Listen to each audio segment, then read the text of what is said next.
বিদ্যুতের জন্য 8-9 জন মারা গেছে।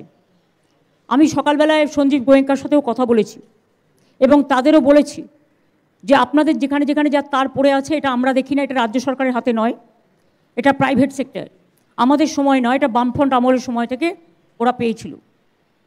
সেই বিদ্যুতের তারগুলো ঠিকমতো যত্ন করুন।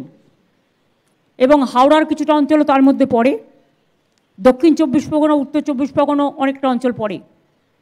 যারা মারা গিয়েছে তাদের পরিবারকে সাহায্য করার এবং তারা যাতে কোনো কাজে সুযোগ পায় তার ব্যবস্থা সরকার করবে। কিন্তু বিদ্যুৎ দপ্তরও, বিশেষ করে সিএসসি দপ্তর, তাদের দায়িত্ব অস্বীকার করতে পারে না। তাদেরও 5 লক্ষ টাকা করে কম্পেনসেশন মিনিমাম এই ফ্যামিলিগুলোকে দেওয়া উচিত। যদিও মৃত্যুর কোনো বিকল্প হয় না। প্রায় 9 জন মারা গেছে ইলেকট্রিকিউশনের জন্য। কলকাতায় মারা গেছেন 8 জন এবং গ্রাম বাংলায় মারা গেছেন 2 জন। একজন বিষ্ণুপুরে আমতলায়, আর একজন মারা গিয়েছেন শাসনে, উত্তর 24 পরগনায়। সুতরাং তাদের দায়িত্ব তারা পালন করবে, আমাদের দায়িত্ব আমরা পালন করব। আমি এখনও বলছি মৃত্যুর বিকল্প কখনো কোনো টাকা পয়সা দিয়ে হয় না। আর কলকাতার যে 8 জন বিদ্যুতীকরণ হয়েছে তার মধ্যে একজন মোংলাহাটে, সে শেক্সপিয়ার সরণির একটা সিকিউরিটি গার্ড ছিল। আমরা সমস্তটাই খবর রেখেছি সকাল থেকে।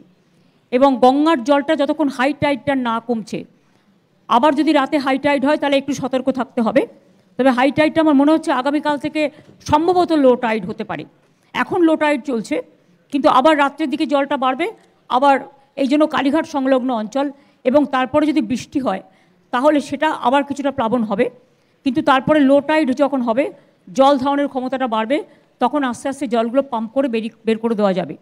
আমি মেট্রো রেলকে রিকোয়েস্ট করব, আপনাদের রাজারহাট, নিউ টাউন, সল্টলেকে যত মেটেরিয়ালস পড়ে আছে আপনারা ড্রেনেজগুলোকে ক্লিয়ার করার চেষ্টা করুন আর মেটেরিয়ালগুলোকে সরিয়ে রাখার চেষ্টা করুন, যাতে ওই অঞ্চলের নালাগুলো যাতে বন্ধ না হয়ে রাস্তায় জল জমে যায়। Please take care. ফরাক্কা ব্যারেজকে অনুরোধ করব যে আপনারা চেষ্টা করুন ড্রেজিং করবার, যাতে জলটা বিহারেও, বন্যা হলে জল বেশি আসলে বিহারেও বন্যা হয়, বাংলাতেও হয়। ফরাক্কার জন্য বিহারও যেমন সাফার করে, বাংলাও সাফার করে। এবার উত্তরপ্রদেশ থেকে শুরু করে, দেরাদুন থেকে শুরু করে, উত্তরাখণ্ড থেকে শুরু করে, বৈষ্ণুমাতার ওখান থেকে শুরু করে চারিদিক দিয়ে জল এসে পুরো বাংলাটা নৌকার মধ্যে এসে ঢুকেছে। সেই জন্যই প্রবলেমটা হয়েছে। কাজেই আমরা দুঃখিত এবং মর্মাহত যে এই দুর্যোগটা পুজোর সময় হচ্ছে বলে। আর এই সময়টা জেনারেলি পুজো হয় না, খুব কম সেপ্টেম্বর মাসে পুজো পড়ে। কিন্তু এটাতে চন্দ্র, সূর্য, গ্রহ, তারা, নক্ষত্র দিয়ে যারা পাজি তৈরি করেন তারা দিনক্ষণ তৈরি করেন, আমরা করি না। আর সব কিছু হাতে থাকলেও মনে রাখবেন প্রকৃতি কখনো হাতে থাকে না, দুর্যোগও হাতে থাকে না।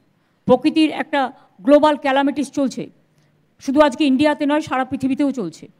সুতরাং সবাই ভালো করে পুজো করুন, কিন্তু সতর্কতা অবলম্বন করে। সতর্কতা মানে ভয় পাওয়া নয়, সতর্কতা মানে যাতে ইলেকট্রিকের তারগুলো ঠিক থাকে।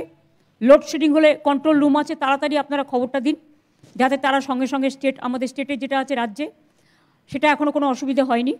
কিন্তু কখনো কখনো যদি হয়ে যায় আপনারা সেগুলো কন্ট্রোল রুমে জানাবেন। কন্ট্রোল রুমের নাম্বার অলরেডি আমরা সংবাদপত্রকে দিয়ে দিয়েছি এবং আমার ফেসবুক, টুইটারেও আপনারা দেখে নেবেন।